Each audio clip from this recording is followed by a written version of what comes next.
yeah open so convoy there be attacking but there was a bus this bus and then one yes my enquire man so na ye ne nana JMBB Coca any command opena ye musa say exactly what happened there na course so nra omo drew Techiman reporter eba no saying na emunchiri mu ankasa esitie na number cha otimi ka pombo ko there ya madam bibi aboko na no Yankopa dum bibi aboko in fact enra videos ayehu ye ewo yen platforms ahodo so ene the account ana ka ho no ena no pepe se ye nyanchiremu ye video no ye yibi bas hu se mabulu bi ejina fam ebi mo toto abo e de baka no ama glass bi crab papa yi twitwa ebi mo ho ye hu in the video no o share fam a emabu ni jejina from one of the videos so aye hwe sisi no so e ka ni mo ebi no prepare odawoma e de pa ne course so enra e wo Techiman yara me da se ya ko le mintia wono you are born to for Akoma na when fact that e go do e ma trade am for Yankopon so na oboy ho by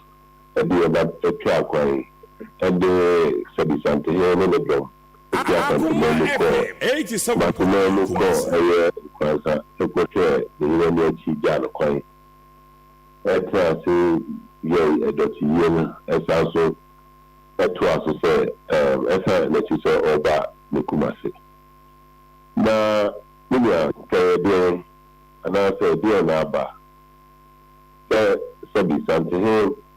na onwa woni mem na fe o di juma se bi eseme fata na ebe yechi ebe kwa ko nya si only epidemic the movie na yo Akoma FM 87.9 na utukuno yo na fe jumeje na banawi yenti bi ya wo kan ko bi anso so no so di achi ba na adetia obi ya to ni jumeje so kila bi ba se bi ba za ko do Africa ma se ko yina ya yes mo ayeba ya ba yichi nti ye ba bi ono kwa ni ba se twato a itwa mu Techiman na before see the do Techiman no reports aba say nka be ya when na ye ni ko fa ida mampo na say ai gada 87.9 Kumasi. But now, unfortunately, you are paying Techiman. Now you're down in this time now. The reports are not bad. And they say no more can make one boy. You know who you are. Police can be actually more can more catches you. Young for Omama, a criminal more tied in young corner BBNC and a 12. You do Techiman home cat no pass and the woman cool. Akoma FM 87.9 Kumasi. You did that the bus to your Ugu bus, you did that the moon chefe. You know the crow. You drive by the new you turn back, yeah, but the glass no. Omu extended glass na ko area ko na from the middle kasa me hoso so ade omu food ball no say you because you have a you more then ko put it Techiman Manhyia na bro time so e no omu food no man free on the deba Akoma FM 87.9 every that come on no so police will know mo so to stop problem and stop problem and I won't prevent you no mo to no the driver no there what the moja pram na ko pem say dey no baby or dey baby group ya no ko wow moja pram na ko pem say dey baby group na you do you probably any trouble here no glass no ball no free na pump no particles no you try no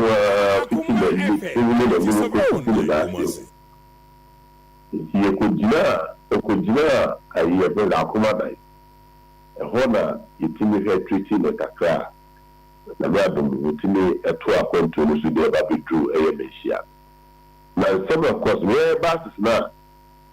edina akwan no videos no circulating here ni this basis by reporter in there they say we do na so na a great prior because some na e dikai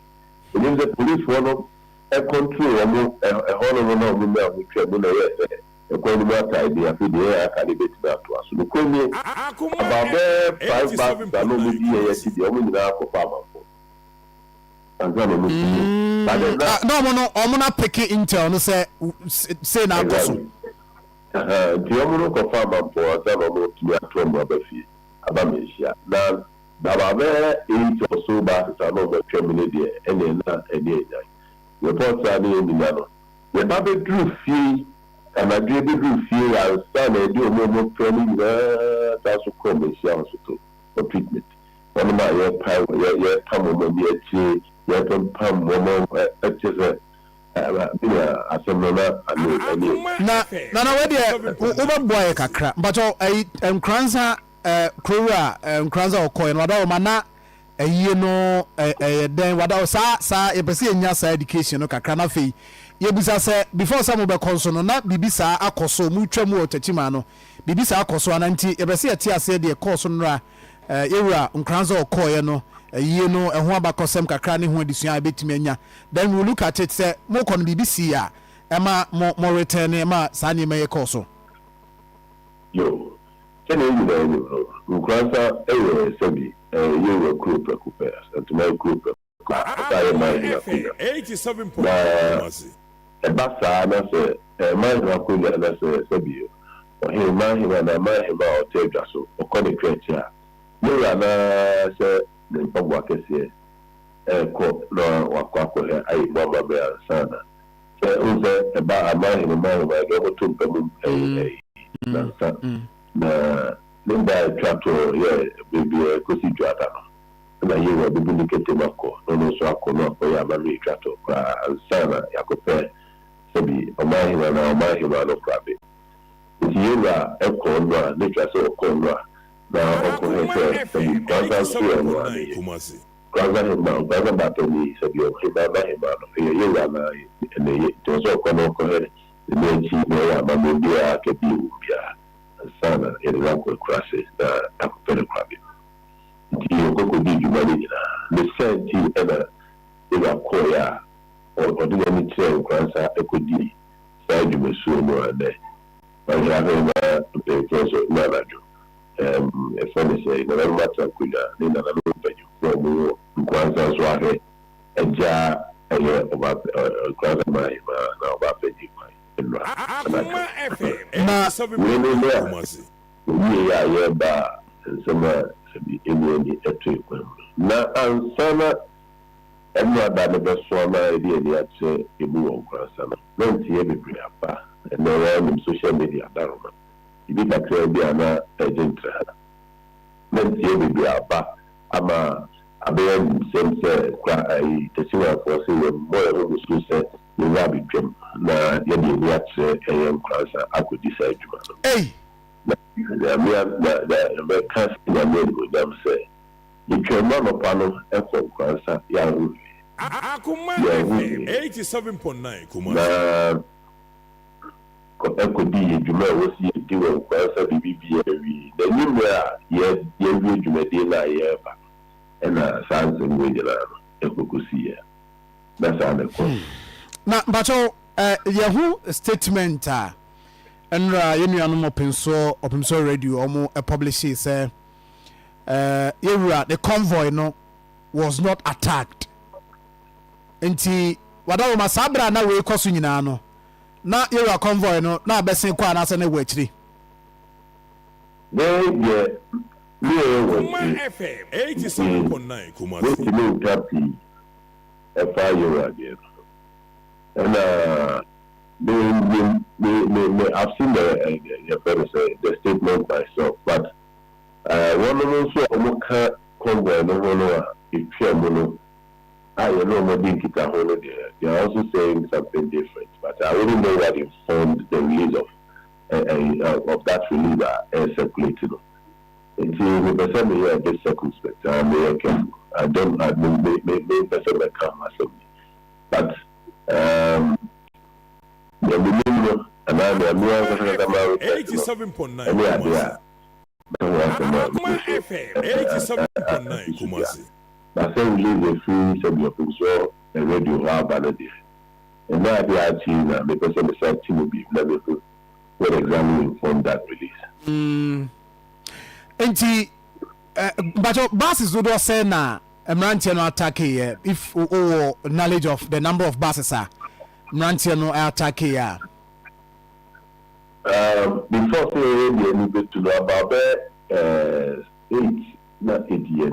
they were all attacked, including the idea of making it like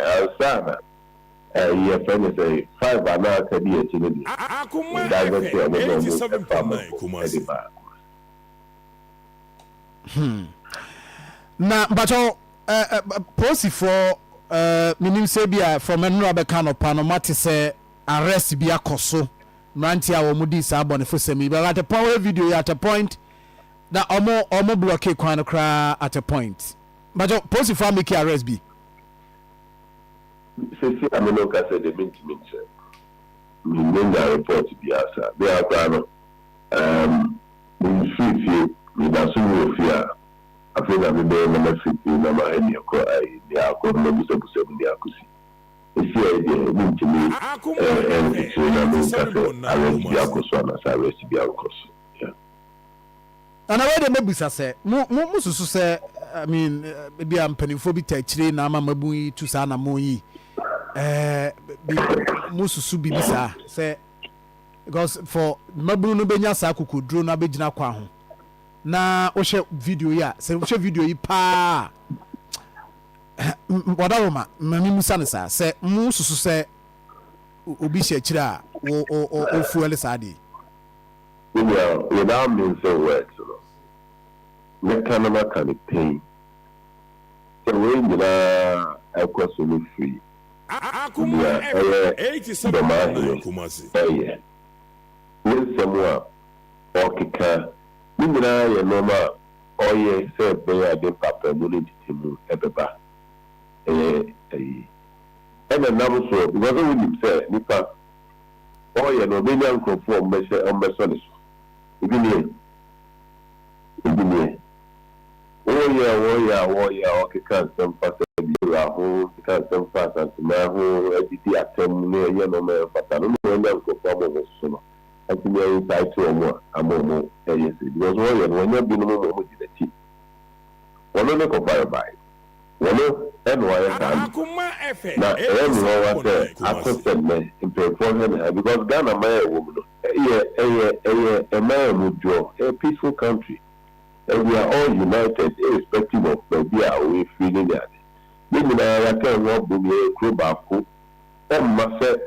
Techiman back Kumasi no man as and remember it should be a problem for him. No. And then my friend said something and continue addressing what Techiman and answered the Marco Dijuma. Now I will say yet on next baby. Young person we don't discriminate in this country. And the Manhyia far actually now Australia all can somewhere a dim papa move the banner. I mean I know National House of Chiefs, all by the National House of Chiefs. So it will be on national, on two sana mona or two. What do you about the National House of Chiefs president? Also, yeah, all the papa who come with no casa, what can you know, and papa, and papa,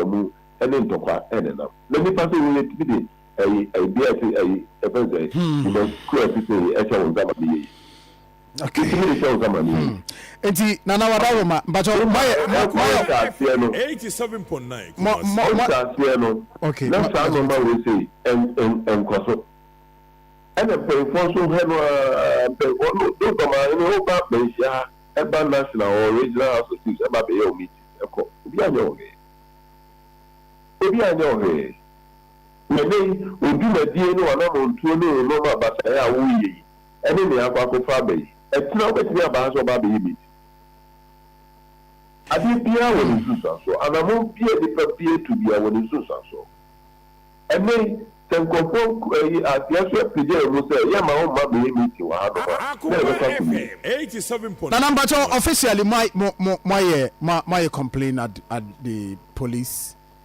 wadaroma mentimi ɛnsekyerɛ ɛnka sɛ no ane antante bisa sɛ ɛsɛ na mɛkaa na afei na adeɛ akyɛ anɔpɛ na yɛbɛyɛ mebi adi sɛ ɛyɛ ade a mpanimfo bɛtu hɔ anamo magyina di mpanimfo bɛtu hɔ sɛ ɛyɛ criminal ayɛ a ɛwɔ sɛ mpanimfoɔ ɛfɛ na yɛ report ma police so I'm expecting mpanimfoɔ sɛ ɔmbɛtu saa anamo. Okay. Ana yɛda ase ɛbrepam yɛbɛfrɛ na yɛne wadi nkɔmmɔ therefore nana jembibi koka ɛyɛ bɛhyɛ kɔma nhyia a dwumadi ahodoɔ pii hɔ a ɔno nso so ɛdie ɛna yɛne no adi nkɔmmɔ no pɛi antwi Sedon wei no kanja bi so Sedon in fact you have to look at it you see ɔmo to bɔ no wie a na deɛ ne boɔ kɔ no wasan asi fam na wonam anihwɛ baako wonam hɔ no asa kɔfa another one. It was an attack. It was an attack, and look at it. Osha video na ebi omo jeni bu ha intimi fa enkyere tiefo. That's Osha videos na. 87.9. That's what I'm saying is that they were see omo nya kokodro. Enti Osha sa video Osha ni dia also say driver ni no e bo aben sa kodru baabi. Ansana all packing. Nti o packing ye no. Ɛna omusi fam nti ɛhɔ no mehu sɛ obi afa dua na we afa boɔ. Wow, it was unfortunate. So John, in fact police for no so you yes also na videos you say nipa ni bi o and they were calling sɛ munsi fam mra o sɛ show your video sɛ 87.9 Kumasi Charlie and prior to elections ni sa anwoma we no Sir John. Yes, you're right. Election and yet then the security when some of these things are happening should be up and doing. Now omonhwe se nyoma betumi ato yi and asante ene bono ne